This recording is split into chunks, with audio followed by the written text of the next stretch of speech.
Okay, so this is my vertical planter. I'm going to try and move it where you can see it a bit, and I'll lift it a bit. So it's a 3-tier planter. I got it off Amazon, and I'll put the link in the description below.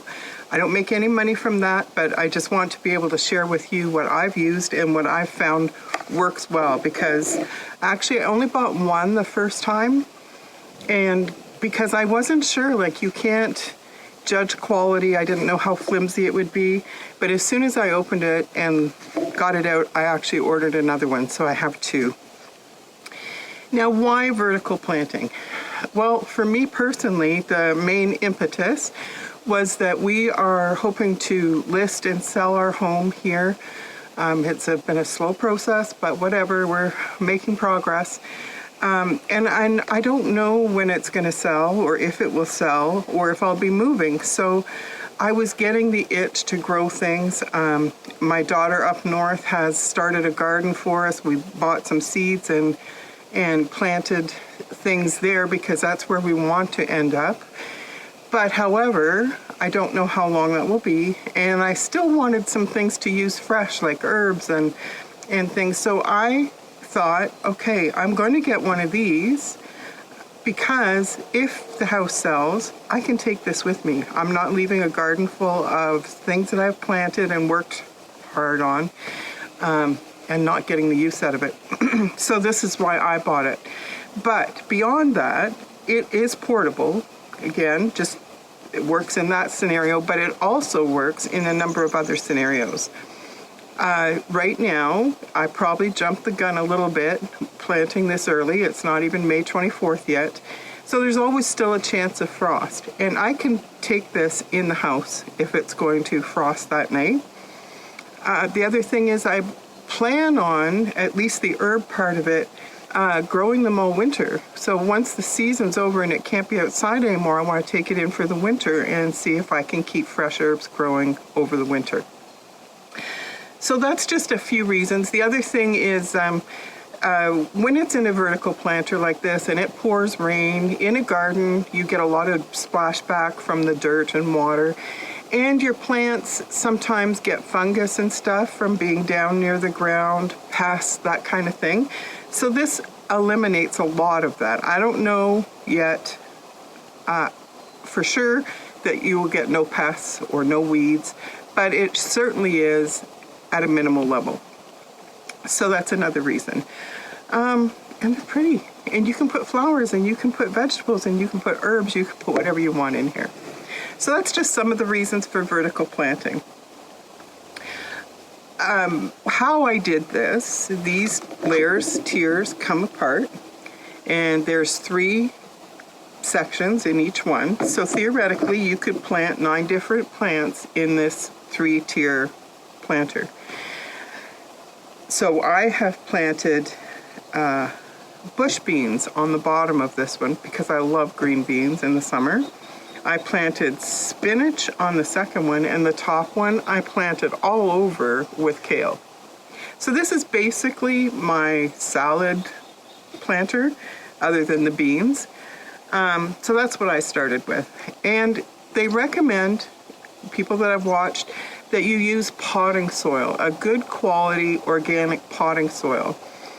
Potting soil apparently is lighter, fluffier, and it doesn't compact like garden soil. Of course, I watched that after I bought garden soil. So what I did is I took garden soil and I put it in this Rubbermaid bucket here. I threw a bunch in. I added peat moss to help lighten it up and make it a little more absorbent and retaining of water. And I put in an organic fertilizer, which I can also link because I got it on Amazon. No, I didn't. I got it here locally. I try to shop local when I can. And it's called Gaia Green, and it's an organic powdered fertilizer. And you're going to want to add some of that every, I forget what it said. My son had to read it because I couldn't read the label. Every couple months, I think you add a little more, because the other thing with planters is the soil is limited. There's no outside nutrients being absorbed, and the plant will, use up all the nutrients that are in the soil. So you do have to feed it. And I also added some worm compost that I got from my daughter. She has a worm bin and makes the most beautiful compost. So that's what's in mine. That's the vegetables and, vegetables. This is all vegetables and greens that I put in mine. So again, I'll link the planter in the description below. I'm just gonna, verify it's not flimsy. I was afraid it would be really flimsy like the starter boxes that you get seedlings in, and I just didn't want to get two right away and not know. So I went and ordered one right away again. It's not flimsy. It's a little limited in the space here on these ones because you have tiers on top of each other, so it's not that deep, and there is a bit of a concave in this section, so that also inhibits a little bit how much soil you can put in. So there was another vertical planter I really wanted, and it was ordered from the States. I would have had to order it, and it's like Cadillac of planters, and it is a fair amount of money, but it would be well worth it because you could get 5 or 7 tiers. It was much bigger. It would have held bigger vegetables, and you could have had more versatility in what you grow. And I actually had it in my cart and was ready to hit checkout. And the shipping was going to double the price. So I really can't justify that right now, but it is on my list. It's a green stalk planter. Look them up. If you want to get one and you want to pay that shipping, it's beautiful. And the people I've watched, they've used them for years, 4 or 5 years, and still going. Like, it didn't end after that. They've had them 4 or 5 years, they're still using them. And they live in like Arkansas and South Carolina, where it's hot, hot, hot. It hasn't damaged those planters. So I think it's a good investment, just not one that I could make right now. So I will put their link in the description as well. I don't think there's anything else I want to tell you about this. So the other thing I want to show you is the first planter that I got, I actually put mostly seedling plants that were already grown. So this is the original one. So it gives you a little better view of what the whole planter looks like. So this is lemon thyme right here. And these are plants that I bought at the local nursery. This is Genovese basil here. This is summertime right here. And this, of course, is curly parsley. Very curly. And this is Thai basil, which I'm so excited about. I love every kind of basil. And I have sage and Genovese basil. We're going to see how this goes. Basil hasn't always been my best crop. And up here I have 3 different seeds, but for the life of me I can't remember which ones I put where. There is kale, cilantro, and purple basil. So I don't know. Ooh, that looks like a sprout. Could be dirt. I don't want to touch it. All right, so over here, this is what we kept from last year in the house over the winter. This is my rosemary, and I know it doesn't look great, but it survived and it's growing, and last year it was just beautiful. So I don't know what to do with this. I think I'm going to cut some back, but there's a lot of bare stalk once I take those brown leaves off. I don't know if anything else will grow there. If anybody knows anything about growing rosemary and can help a girl out, let me know. This is oregano. It really was better than it looks. We've used quite a bit off of it recently, so I got to let it grow for a bit.